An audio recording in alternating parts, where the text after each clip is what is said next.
most explosive players in the world of chess, Hikaru Nakamura and Maghsoodloo, face off against each other in the 7th round of the Qatar Masters 2023. Parham opens the game with 1c4.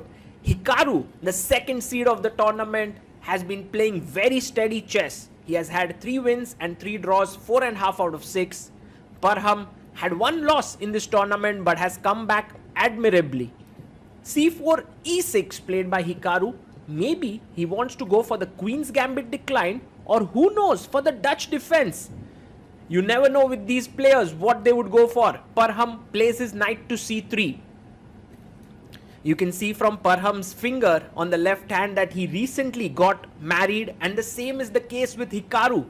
So 2 recently weds facing off each other. cd taken, and now Hikaru takes back with the pawn as well. ed, and the pawn moves to d4. So we have the Carlsbad structure here, but Hikaru instantly breaks with c5, going for a very active opening. Knight comes out to f3, and now we are in kind of Tarash territory here. Knight f6, in fact it's the Tarash.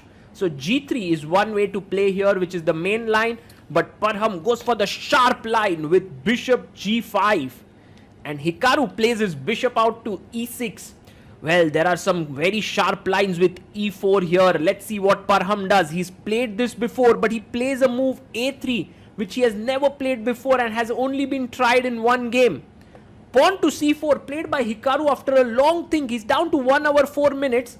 Parham takes on f6, also after quite some thought. So they are both clearly out of their preparation.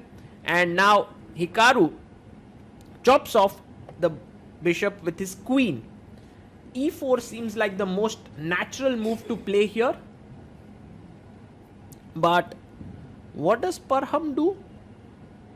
Well, he goes queen a4 check. Very interesting. Queen a4 check has been played in the position, and the knight comes to d7.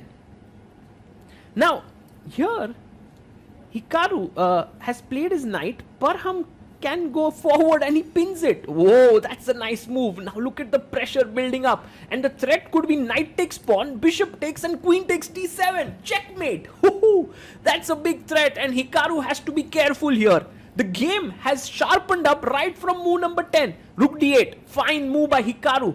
a7 pawn is hanging, but really that pawn does not matter so much here. He goes e4. And here black has a very amazing move. He's hitting the center. Look at this move. Bishop c5. If you take, I take the knight. But Hikaru plays a6, and that is a mistake now. And Parham has an advantage. Let's see if he manages to sort of push here. Firstly, you can take the pawn on d5, and he does it. E takes d5 is played. So the bishop has to move. So it goes to f5. And now this is a great move, because if you play b5, I can take, and this is a very irritating pin with castle coming up. Will Parham take the pawn on c4? Well, he's thinking.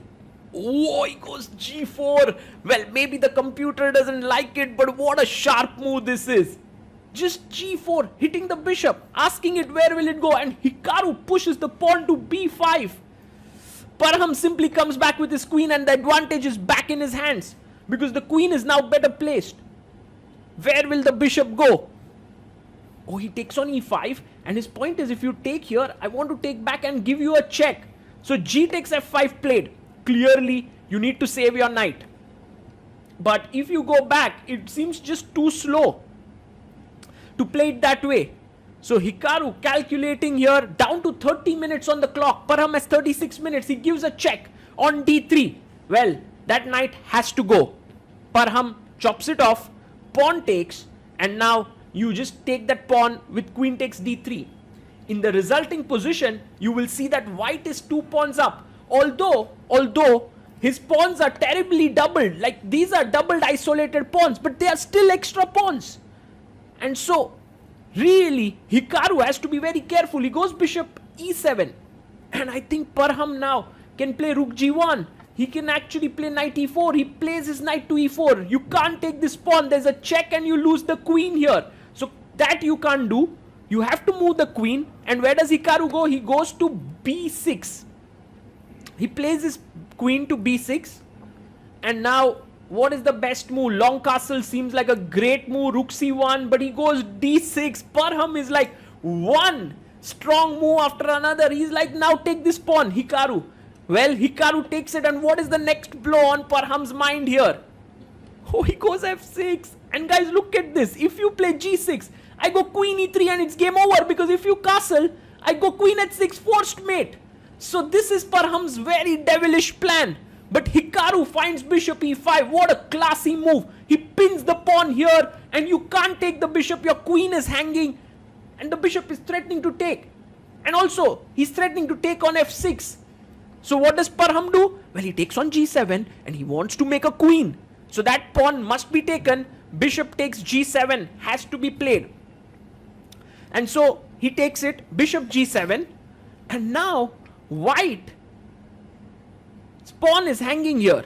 You need to save it. He pushes forward, but that opens up the bishop's path to b2.